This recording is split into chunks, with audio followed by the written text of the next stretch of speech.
Finally live. Man. 30 minutes cursory IT setup so I could get my camera working. So yeah, here we are. So I'm in the shop as usual.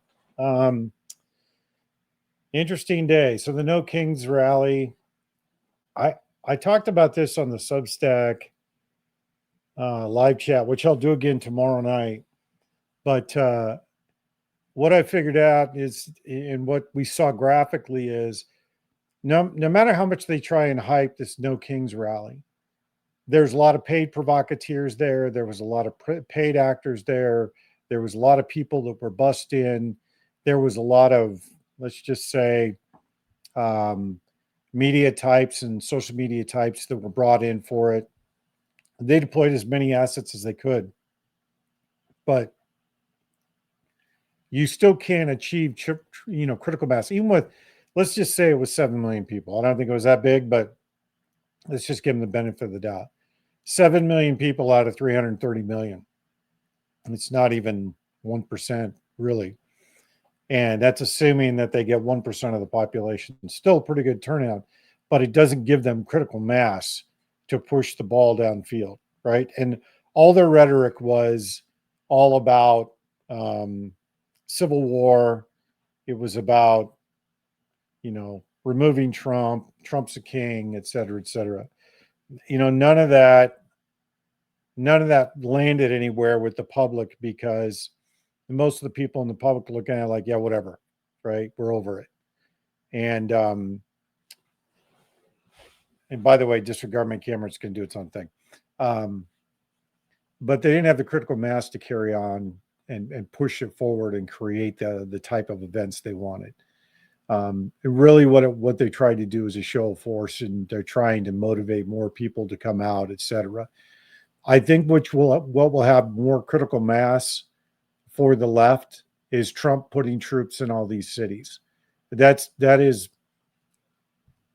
until we do something about Smith-Munn modernization, until we do something to rein in the media outlets that blatantly lie to the American public and the rest of the world, until we do something about that, and as in the public, I don't expect Congress to do anything about it.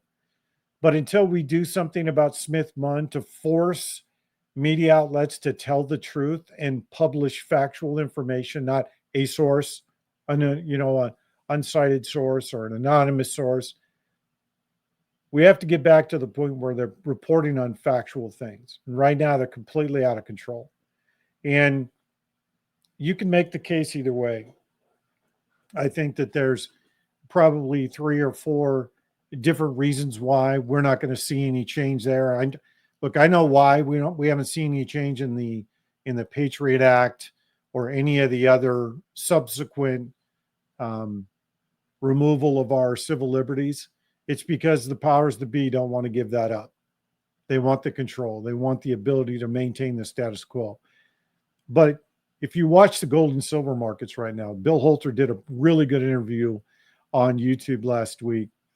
And he was discussing how when the physical supply of silver and gold is outpaced and they finally catch up to the contracts and the inventory isn't there, that's when the market crashes.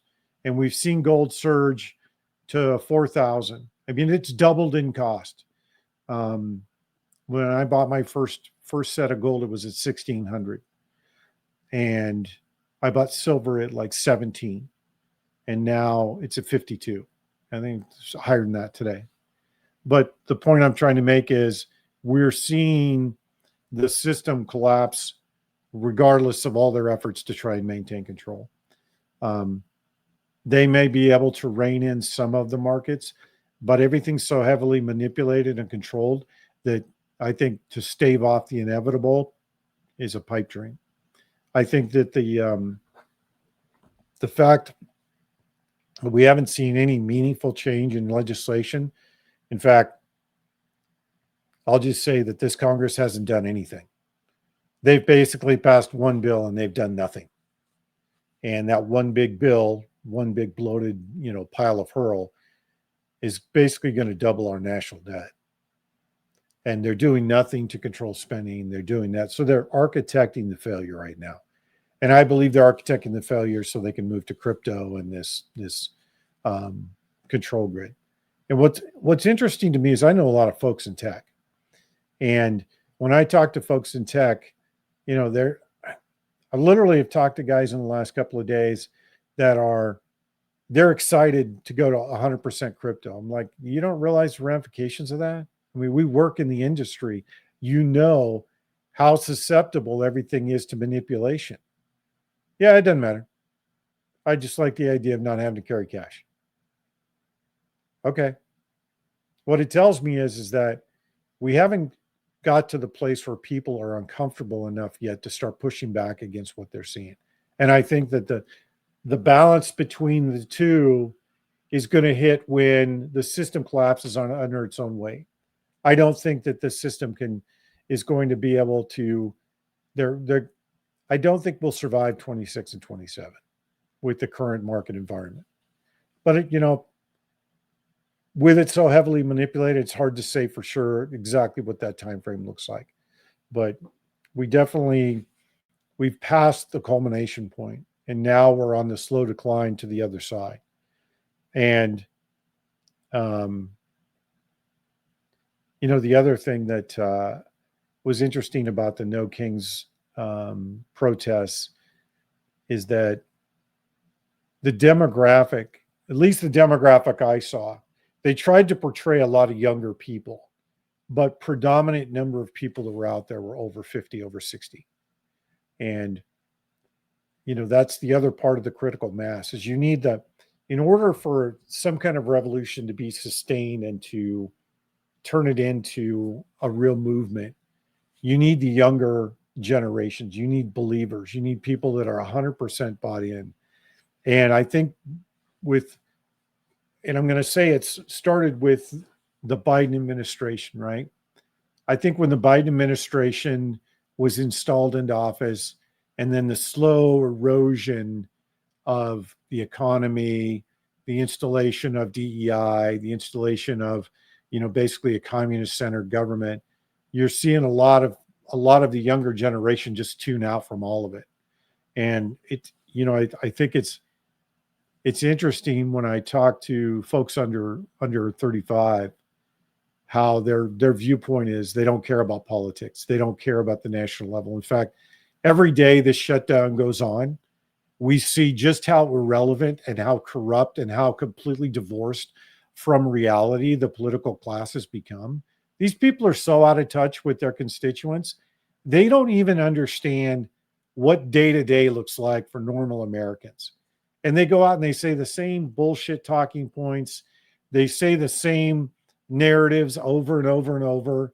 And no, it's not landing anywhere. I mean, the most comical part of it is Eric Swallowswell running around the Congress. Oh, there's no Republicans here. Oh, there's no Republicans. Just like, dude, stop.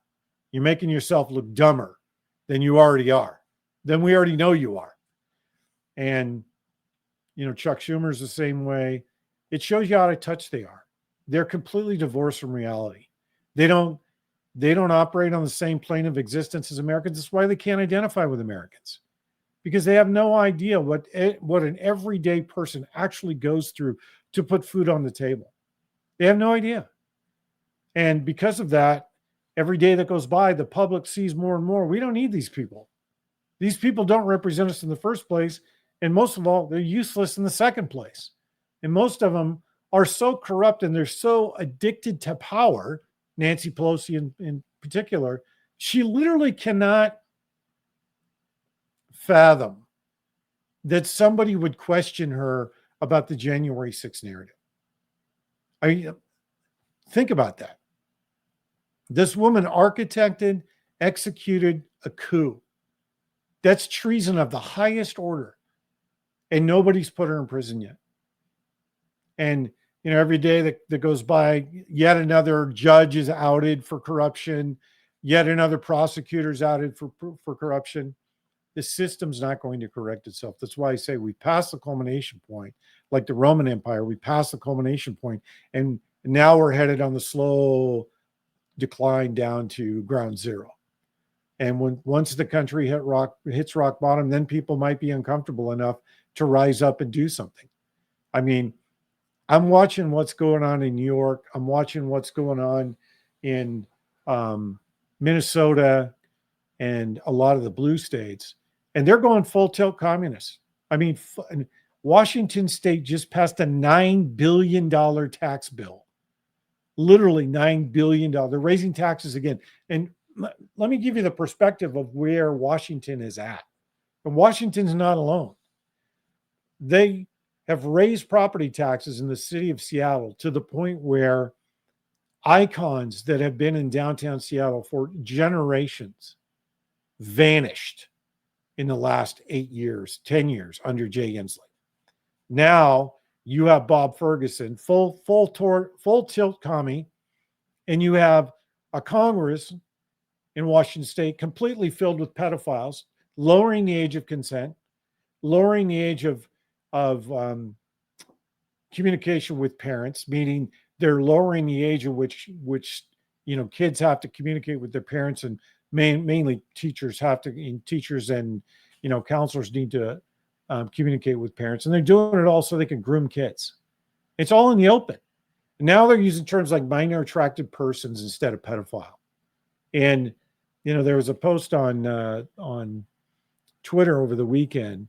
Guy's wearing a sign saying, "I can't help my behavior. I'm non-confrontational. I'm non-contact," whatever the fuck he is. No, you're a cuck and you're a pedophile. And I think Ukraine needs some more soldiers. And I think that anybody that wears that sign, look, this is my view of this. And I'm talking about little kids here, because that's who they're really targeting. That's the part that everybody needs to dial into. This is not teenagers, right? There's always going to, no matter in human history, all the way through when the demise of humanity, there's an age range where there's always going to be friction. And it doesn't matter. It's human nature. It's just the way it is. You're never going to change that. But little kids that are under 10, that don't have the ability to reason and make decisions and regulate their behavior because they haven't been taught the tools yet, that's who they're targeting.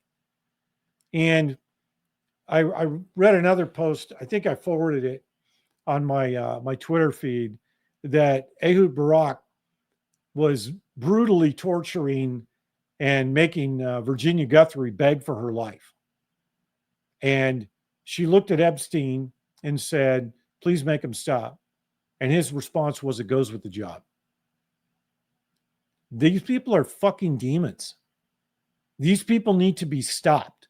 And they're only going to be stopped if we stop them, which means we got to get away from the keyboard. We got to get away from our chair, and we have to go confront these motherfuckers and push back. And until we do, until people are really uncomfortable, this shit's going to continue and it's going to get worse. It's the same thing with the communism. They're going to keep pushing to consolidate power. And until people rise up, your state's going to be full on communist. I mean, they're still pressing forward here. Chris Mays and Adrian Fontes and Katie Hobbs, they're still pushing forward here to turn this state blue. This is not a blue state. Yeah, the urban areas are blue. The rest of the country is red. And this is a call to conservatives. If you want your country back, then you got to step up. You can sit there and post your memes and post pictures of your rifles and all your kit and all your bullshit, but you got to step up. And now is the time for us to start stepping up and pushing back. Because what do you think is going to happen when they start putting troops into Portland? I guarantee you, I can tell you exactly what's going to happen. It's going to get violent because the rhetoric now is being amped up against federal forces. Oh, they're going in and they're snatching people out of their houses and they're just disappearing people. I've seen that rhetoric over and over and over. I've seen that narrative over and over and over again. The time is rapidly approaching where this is going to go kinetic. So if you're not ready, get ready, because it's coming whether you like it or not. And, Steve Bannon said the other day, I want to say it was a week ago, he said, civil war is inevitable. Yeah, it is. And I think civil war will start. And I think the real disclosures around what these people have really been doing, who's involved, who's been coerced, who's been groomed, who's voluntary, who's been running the show, but mainly who was running the op. And look, we're fighting a machine. This is a system that's been in place for over 50 years. And it's a system of coercion. It's a system of murder. It's a system of threats. And that system is eroding around the controllers, even if they don't want it to. And you can see the fact that they're trying to put more control measures in place to stay in control of the narrative. I mean, for Netanyahu to come out and talk about, the alt-right, they have to label everybody as Nazis that criticizes them. Do they have their fingers in it? Absolutely. Are they running it? All signs point to yes. And if that's true, it means the CIA and MI6 were also involved in it. And here's another thing. And Colonel Tanner Watkins said this, and I gotta throw some respect her way, because the way she put it is the way I would have put it. And she posted on Twitter, how many Southcom commanders have come and gone and supposedly monitoring and fighting the drug war. And now we have a president who's actually prosecuting a war against the cartels. And everybody's crying foul. Where the fuck were the general officers when we were supposed to be fighting the real war on drugs? Where were the general officers over the last 4 years when they were pushing the vaccine mandates on our troops?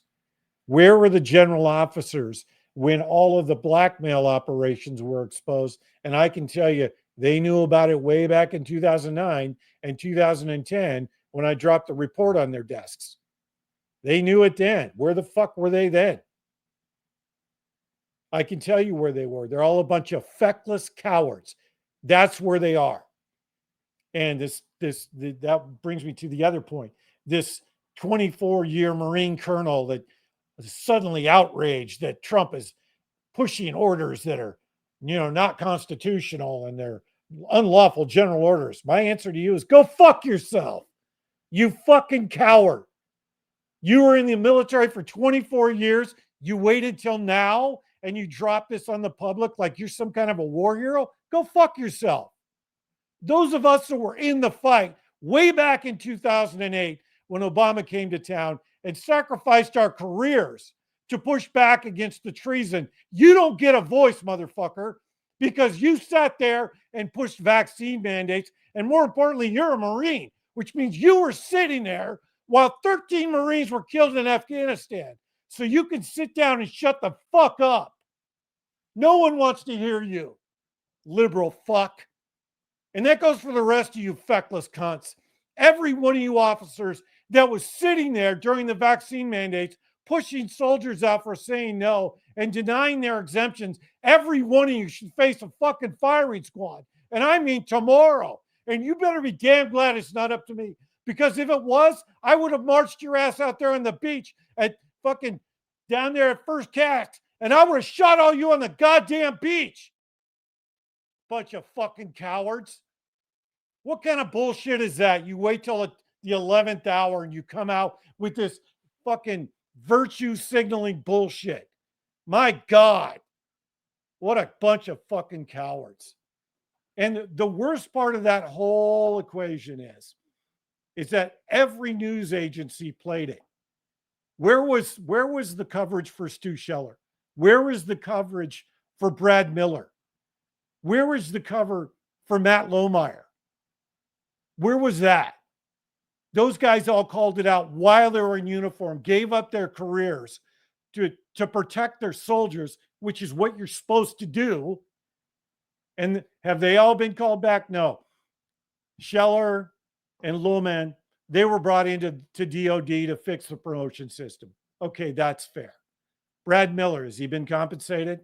Has he been have they publicly done anything to even apologize to him? That's not justice, folks. What that is they're covering for the incompetence that happened prior to them taking over. Why isn't Austin in prison for treason?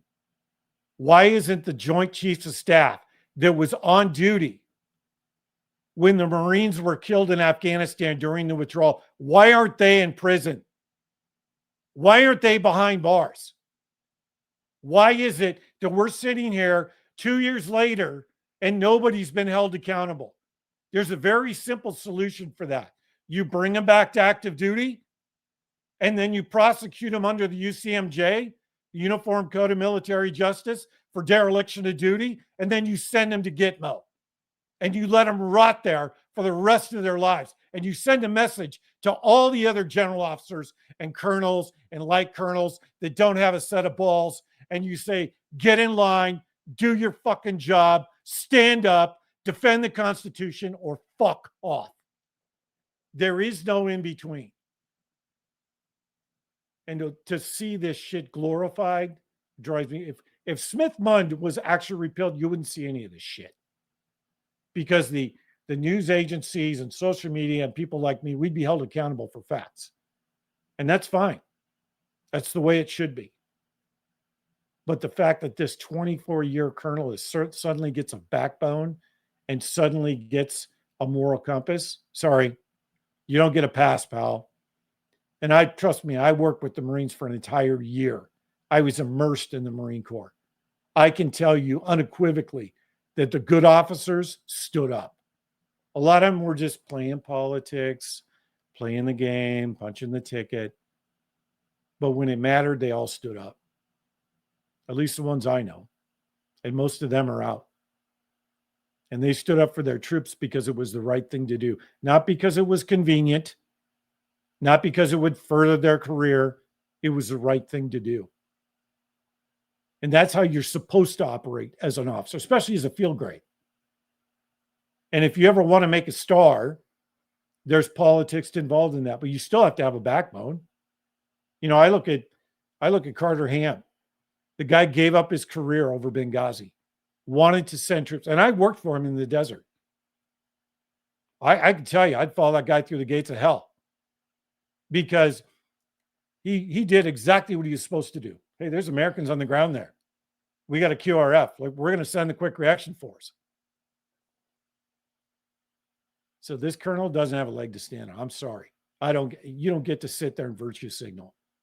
You can just quietly fuck off now. Which brings me to the last point. We're seeing a lot of movement when it comes to Venezuela. I talked about Venezuela you have to look at Venezuela, and any moves we make right now, let me just concatenate this.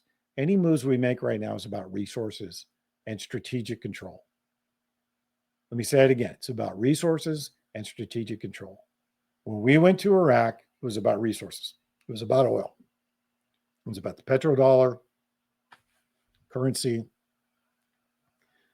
And Venezuela sits on a huge amount of oil. But it's also, and this is more important to me than the resources, it's a strategic hub, strategic line of communication to two oceans. And it's a gateway to the Panama Canal along with Colombia. And if you control Venezuela, you control the region, Central America and South America. And that's important because China has infiltrated the entire area. If you watch Michael Yon's Substack, which if you don't, I suggest you do, because he's been to the Darien Gap. He's dialed into what's going on down there. He's watched the Chinese infiltrate. He's watched the Chinese operate. And he's watched the Chinese create a road network basically from Venezuela all the way up through Belt and Road.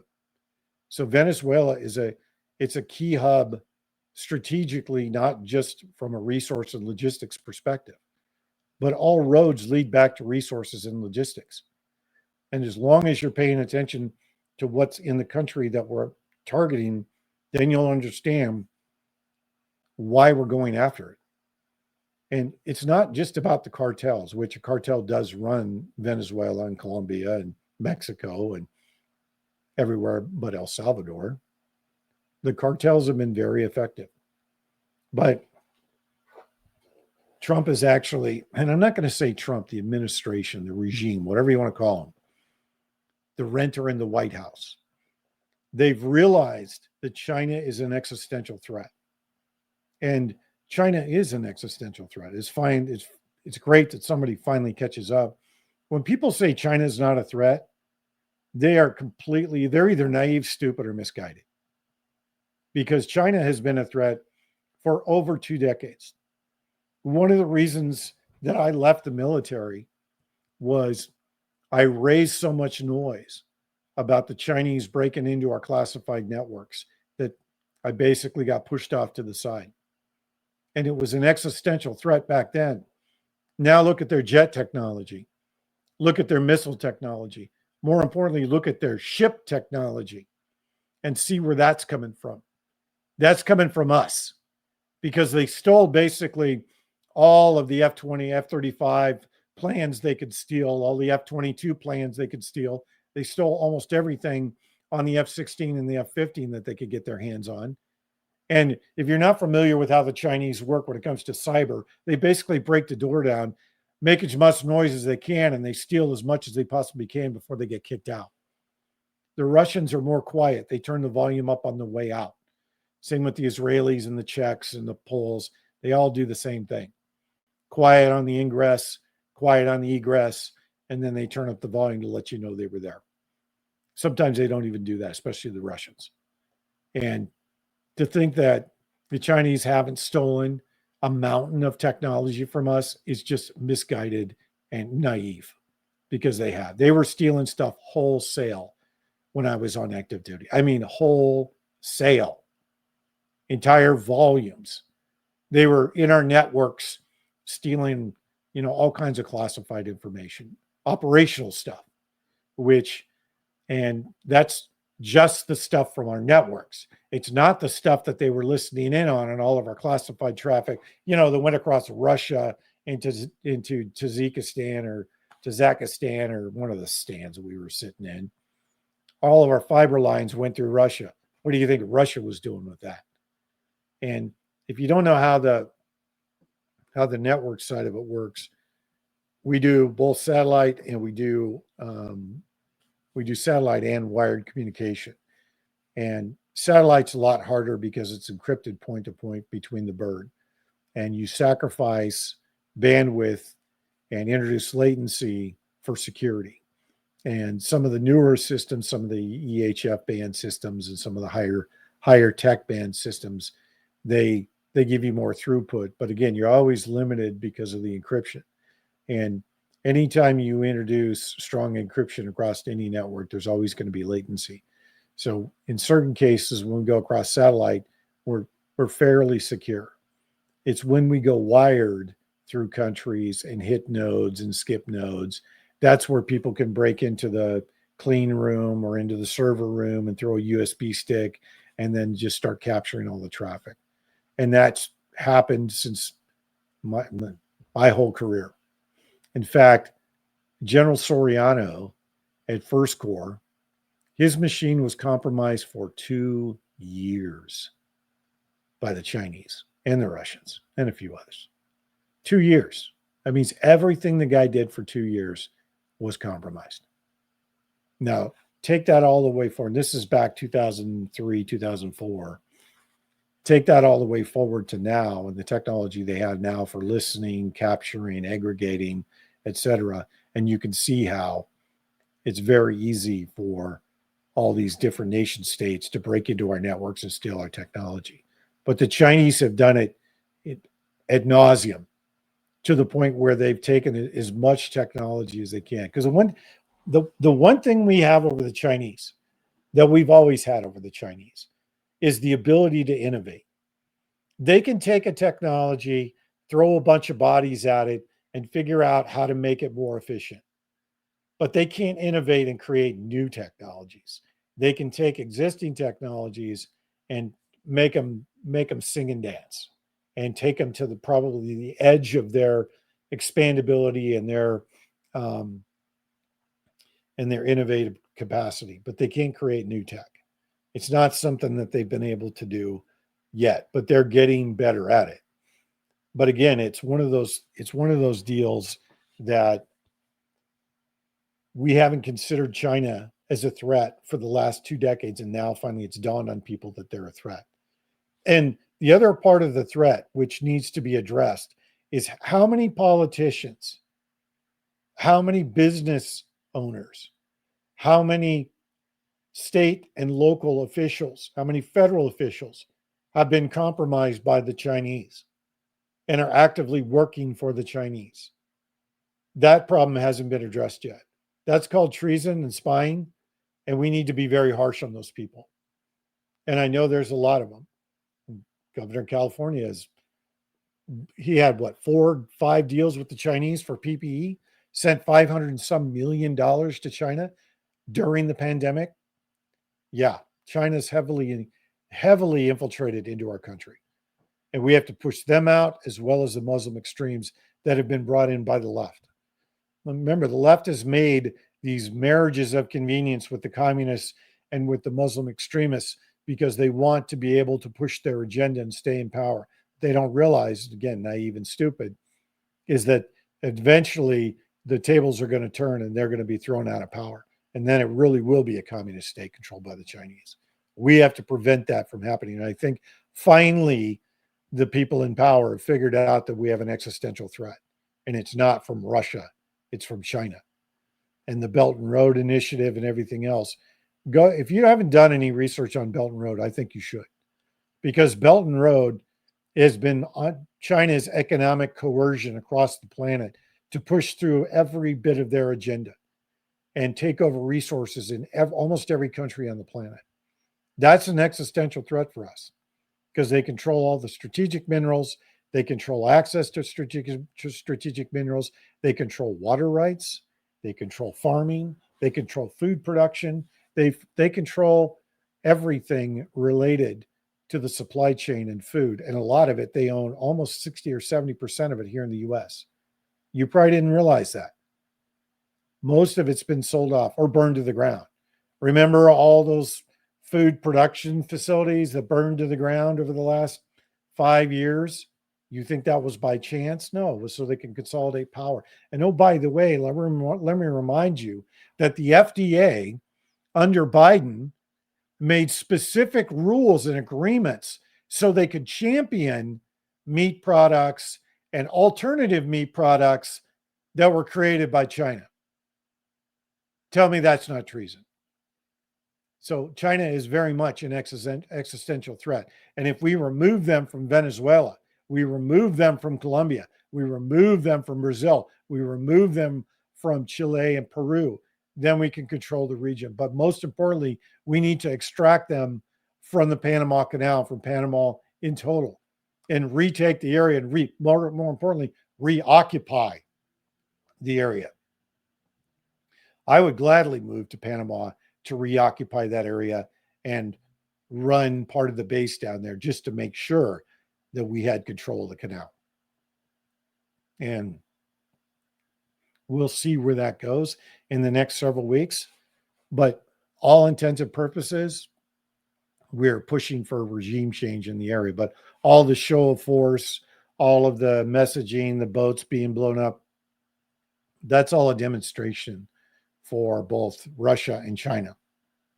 Because remember, both have forces on the ground in Venezuela. Both would love to have the operating bases in Venezuela, and both would absolutely love to have direct access to the Panama Canal. And more importantly, they would love to have missile technology, especially hypersonic missiles in Venezuela and in Cuba. That's a few minutes flight time to DC. That would be definitely an existential threat to the US. That's where all that's going. That's why it's a big deal. Has probably very little to do with drugs. Unlike Afghanistan, Afghanistan was all about opium. And poppies are the number one GDP product in the country. That's why we went to Afghanistan. Afghanistan, bin Laden was on the payroll. Let's just call a spade a spade.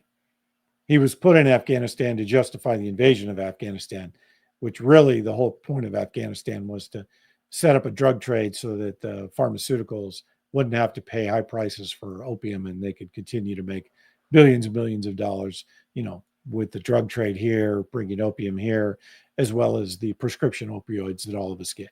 So when you look past all of the rhetoric and all the noise, you see the logistics and you see it's about resources. Always comes back to resources and logistics. And Venezuela is no different. Neither is, and once we get through with Venezuela, then Colombia, then after Colombia, probably Guyana. Just take your pick. I don't know if we'll use hard power or soft power to go into Colombia, but we already pay them a shit ton of money. We already built most of their port system and all of their port security systems. So I'd be curious to see how the administration's gonna handle the fact that cartels are basically running the show there. I mean, it's no different than when the Medellin cartels were running the show. It's exactly the same thing.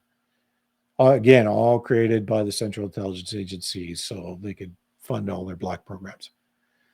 So we're witnessing a lot of different lines of operation converging right now. And I think the biggest line of operation that we're seeing, and notice how at the same time, we're not seeing anything about Ukraine. We're not seeing any word about peace talks, any movement there. We're seeing none of that. And from what I understand, I don't know if this is true or not, but I saw it just before I started the show that supposedly Tomahawks have reached